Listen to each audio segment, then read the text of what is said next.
ನನಗೆ ಅರ್ಥ ಆಗಿದೆ. ವಿರೋಧ ಪಕ್ಷದವರು ಸುಳ್ಳು ಹೇಳ್ತಾ ಇದ್ದಾರೆ, ರಾಜ್ಯಪಾಲರು ಸತ್ಯ ಹೇಳಿದ್ದಾರೆ. ಸರ್ ಒಂದ್ ನಿಮಿಷ, ನಾವೇನ್ ಸುಳ್ಳು ಹೇಳಿದ್ದೇವೆ ಅಂತ ಹೇಳಿದ್ದಿಲ್ಲ. ನಿಮ್ ಪ್ರಪೋಸ್ ಮಾಡಿದ್ರಲ್ಲ ನರೇಂದ್ರ ಸ್ವಾಮಿ ಅವರು ತಮ್ಮ ಭಾಷಣದಲ್ಲಿ 10 ಸರ್ತಿ ಹೇಳಿದ್ರು, ನಾವು ನಮ್ಮ ಮುಖ್ಯಮಂತ್ರಿಗಳು ರಾಜ್ಯಪಾಲರ ಮೂಲಕ ಸುಳ್ಳು ಹೇಳಿಸಿಲ್ಲ ಅಂತೇಳಿ.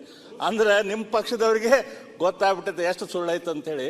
ಅವರು 10 ಸರ್ತಿ ಹೇಳಿದ್ರು. ಈಗ ಬಿಜೆಪಿ ಅಂದ್ರೆ ಸುಳ್ಳಿನ ಪಕ್ಷ ಅಂತ, ಸುಳ್ಳು ಹೇಳೋದ್ರಲ್ಲಿ ನಿಶ್ಚೀಮರು ಇವರು. ಅದರಿಂದ ನಾನು ಹೆಚ್ಚು ಅವ್ರನ್ನ ಕೆಣಕಕ್ಕೆ ಹೋಗಲ್ಲ. ಕಾಂಗ್ರೆಸ್ ಅಂತಂದ್ರೆ ಬಹಳ ಸತ್ಯ ಹರಿಶ್ಚಂದ್ರರ. ನಾನು ಹೆಚ್ಚು ನಿಮ್ಮನ್ನ ಕೆಣಕಕ್ಕೆ ಹೋಗಲ್ಲ. ಯಾಕಂತ ಪ್ರಾರಂಭದಲ್ಲೇ ಶುರು ಮಾಡಿಬಿಟ್ರಿ, ನಾವು ಸುಮ್ಮನೆ ಕೂತಿದ್ವಿ. ಇಲ್ಲ ಬಸವರಾಜ್, ನಾನು ಯಾವತ್ತೂ ಕೂಡ ನಿಮ್ ಭಾಷಣ ಹೆಂಗ್ ಮುಂದುವರಿಬಹುದು ಅಂತ ಅಂದಾಜ್ ಆಗ್ತಾ ಇದೆ ವಿನಯ್, ನಮ್ಗೆ ಅಂದಾಜ್ ಆಗ್ತಾ ಇದೆ ಸರ್. ಸುನೀಲ್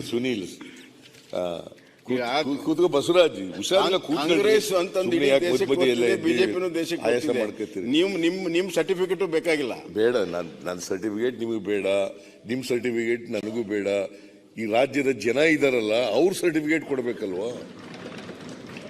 ನನ್ನ ಸರ್ಟಿಫಿಕೇಟ್ ನಿಮಗೆ ಬೇಡ, ನಿಮ್ ಸರ್ಟಿಫಿಕೇಟ್ ಬೇಡ. ಪಾರ್ಲಿಮೆಂಟ್ ಚುನಾವಣೆ ಸರ್ಟಿಫಿಕೇಟ್ ಲೋಕಸಭಾ ಚುನಾವಣೆಯಲ್ಲಿ ಕೊಡ್ತಾರೆ, MP ಎಲೆಕ್ಷನ್ ಕೊಡ್ತಾರೆ ಸರ್.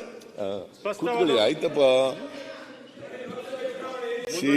ಮಾನ್ಯ ಅಧ್ಯಕ್ಷರೇ, ಜನ ಈಗಾಗಲೇ ತೀರ್ಪು ಕೊಟ್ಟಾಗ್ಬಿಟ್ಟದೆ, ಸರ್ಟಿಫಿಕೇಟ್ ಕೊಟ್ಟಾಗ್ಬಿಟ್ಟದೆ.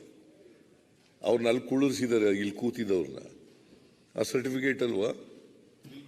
ಸರಿ, ನೀವು ಮುಖ್ಯಮಂತ್ರಿ ಆಗಿದ್ದಾಗ ನೀವು ಸೋತ್ 70ಕ್ಕೆ ಬಂದ್ರಲ್ಲ, ಅವಾಗ ಜನ ಅಲ್ಲಿ ಹೌದು, ಜನ ಅದಕ್ಕೆ ಜನ ಸರ್ಟಿಫಿಕೇಟ್ ಕೊಟ್ಟಿದ್ದು ಒಪ್ಕೊಂಡಿದೀವಿ ಅಂತ ನೀವು ಒಪ್ಕೊಳ್ಳಿ. ಅಲ್ಲ, ನಾವು ನೋಡಿ, ನಾನು ಒಪ್ಕೊಂಡಿದ್ದೀನಿ ನೋಡಿ. ಅಲ್ಲಿದ್ದವರೆಲ್ಲರೂ ನೀವಲ್ಲ, ಅಲ್ಲಿದ್ದವರೆಲ್ಲ ಹೇಳಿದ್ದಾರೆ ಹಿಂದೆ ಇದ್ದಾಗ 122 ಜನ ಗೆದ್ದಿದ್ದು, 80 ಜನ ಗೆಲ್ಲಿಸಿದ್ರು, ಕುಳಿಸಿದ್ರು. ಅದನ್ನ ಒಪ್ಕೊಂಡಿದ್ದೀನಿ ಅಶೋಕ. ಅದೇ ಹೇಳಿ, ನಾನು ನೀವು ಒಪ್ಪಿರ್ತಕ್ಕಂಥ ಉದಾರತೆನೇ ಇಲ್ವಲ್ಲ ನಿಮಗೆ? ದೇಶದಲ್ಲಿ ನಿಮ್ಗೆ ವಿರೋಧ ಪಕ್ಷನೂ ಆಗಕ್ಕೆ ನೋಡಿ. ಈಗ ಮಾನ್ಯ ಅಧ್ಯಕ್ಷರೇ, ನಾವು ಒಪ್ಕೊಂಡು ವಿರೋಧ ಪಕ್ಷದಲ್ಲಿ ಕೆಲಸ ಮಾಡಿದ್ದೀವಿ. 2018ರಲ್ಲಿ ಜನ ಕೊಟ್ಟ ತೀರ್ಪನ್ನ ತಲೆಬಾಗಿ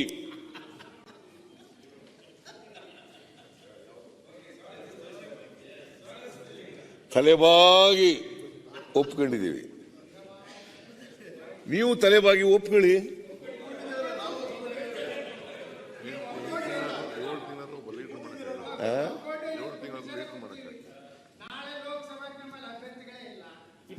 ನಾವೇ ಬರೋರು, ನರೇಂದ್ರ ಮೋದಿ ಪ್ರಧಾನಮಂತ್ರಿ. ಆಯ್ತಪ್ಪ, ಏನ್ ಹಂಗೈತೆ ತಮಟೆ ಹೊಡಿ.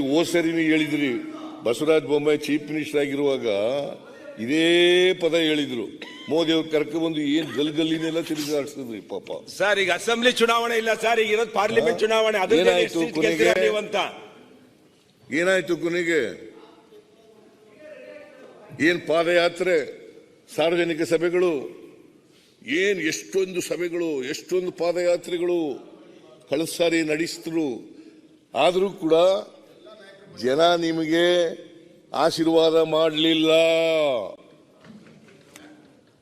ಆಮೇಲೆ ಒಂದು ಕೂತ್ಕೊಳ್ರಿ, ಆಮೇಲೆ ಮಾತಾಡಿ. ನೀವು ಬೊಮ್ಮಾಯಿಯವ್ರನ್ನ ಮಾಡಿದಂತ ಒಳ್ಳೆಯ ಕೆಲಸವನ್ನ ನೀವು ಯಾರ್ಯಾರು ಅಡ್ಜಸ್ಟ್ ಆಗಿ ಸೋಲ್ಸಿರಿ ಅಟ್ಟೆ. ಓನ್ಲಿ ಅಡ್ಜಸ್ಟ್ಮೆಂಟ್ ನಾವು ಸೋತಿ ಹೊರತು ಬಿಜೆಪಿಯಿಂದ ಸೋತಿಲ್ಲ ಅಂತ. ಈಗ ಬೊಮ್ಮಾಯಿಯವರಿಂದ ಸೋತಿಲ್ಲ, ನರೇಂದ್ರ ಮೋದಿ ಅವರಿಂದ ಸೋತಿಲ್ಲ. ನಿಮ್ಮ ಈ ಕಡೆ ಆ ಕಡೆ ಅಡ್ಜಸ್ಟ್ಮೆಂಟ್ ಇಂದ ಬಿಜೆಪಿ ಸೋತಿದೆ. ಅದು ಅಡ್ಜಸ್ಟ್ಮೆಂಟ್ ಅಲ್ಲಿ ಹೇಳಿದಿರಲ್ಲ ಮೇಲ್ಗಡೆ. ಇಲ್ಲ, ಮೇಲ್ಗಡೆ ಹೇಳಿದಿರಲ್ಲ, ನೀವು ಮೇಲ್ಗಡೆ ಹೇಳಿದ್ಕೆ ನಿಮ್ಗೆ ಆಗಿಲ್ಲ ಏನು ನೋಡಿ. ಈಗ ಬಸವರಾಜ ಬೊಮ್ಮಾಯಿ ಅವರು ಎದೆ ಮುಟ್ಕೊಂಡು ಹೇಳಿ, ಹೋದ್ ಸಾರಿ ಬಿಜೆಪಿ ಅವರಿಗೆ ಸೋಲ್ತೀವಿ ಅಂತ ಹೇಳಿದ್ರ? ಹೇಳಪ್ಪ, ನೀನೇ ಹೇಳ್ರಿ. ಸೋಲ್ತೀವಿ ಅಂತ ಹೇಳಿದ್ರಿಯಾ? ಅಲ್ರಿ, ಗೆದ್ದೇ ಗೆಲ್ತೀವಿ, ಅಲ್ರಿ ಗೆಲ್ತೀವಿ, ಮುಖ್ಯಮಂತ್ರಿಗಳೇ ದಮ್ಮಿದ್ರೆ ತಾಕತ್ತಿದ್ರೆ ಅಂತೆಲ್ಲ ಹೇಳಿರ್ಲಿಲ್ವಾ? ಅವೆಲ್ಲ ಹೇಳಿದ್ರಲ್ವಾ? ದಮ್ಮಿದ್ರೆ ನೀವು ಹೇಳದವ್ರು, ನಾವಲ್ಲ. ಕೂತ್ಕೊಳ್ರಿ ಪ್ಲೀಸ್. ಯತ್ನಾಳ್ ಅವ್ರೆ, ನೀವು ಯುವರ್ ಎ ಸೀನಿಯರ್ ಮ್ಯಾನ್, ಕೂತ್ಕೊಳ್ಳಿ ಪ್ಲೀಸ್. ಈಗ ನನಗೆ ಸ್ವಲ್ಪ ಇವತ್ತು ಗಂಟಲು ಇನ್ಫೆಕ್ಷನ್ ಆಗಿದೆ, ನೆನ್ನೆನೆ ಉತ್ತರ ಕೊಡಬೇಕಾಗಿತ್ತು. ಈಗ ಉತ್ತರ ಕೊಡಲಿಕ್ಕೆ ಅವಕಾಶ ಕೊಡಿ. ಕೂತ್ಕೊಳ್ಳಿ ದಯಮಾಡಿ.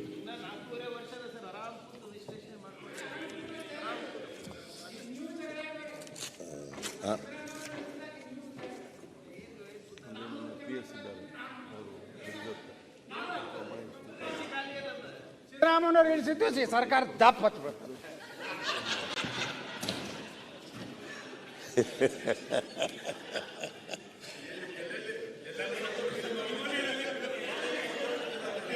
ನನ್ನ ಬಗ್ಗೆ ಒಳ್ಳೆ ಅಭಿಪ್ರಾಯ ಯಾವಾಗಲೂ ವ್ಯಕ್ತ ಮಾಡ್ತಾರೆ, ಇವತ್ತು ವ್ಯಕ್ತ ಮಾಡಿದ್ದಾರೆ ಪಾಪ.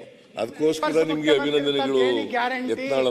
ಯತ್ನಾಳ ನಿಮ್ಮ ರಾಜ್ಯಪಾಲರ ಗ್ಯಾರಂಟಿ ಬೇಡ್ರಿ, ನೀವೇ ಲೋಕಸಭಾ ಆದ ನಂತರ ಮುಖ್ಯಮಂತ್ರಿ ಆಗಿ ಮುಂದುವರಿಯುವಂತ ಗ್ಯಾರಂಟಿ ಏನು ಆಯ್ತು ಇದನ್ನ ಹೇಳ್ರಿ ನೀವು.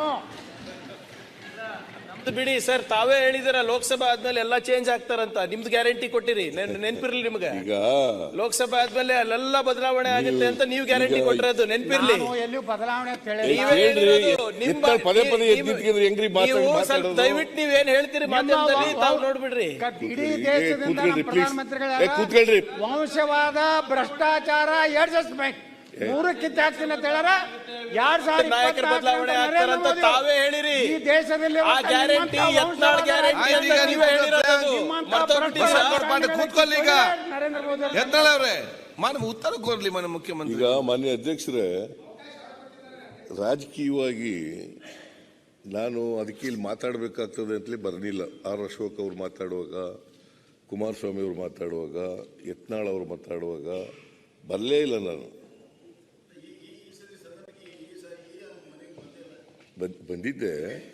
ಬಂದಿದ್ದೆ ಭಾಷಣ, ಬಜೆಟ್ ಭಾಷಣ ಯಾರು ಓದ್ದವರು ನೀವು ಎದ್ದೋದ್ರಿಲ್ಲ, ಅದರಿಂದ ಗೊತ್ತಾಗಿಲ್ಲ ನಿಮ್ಗೆ.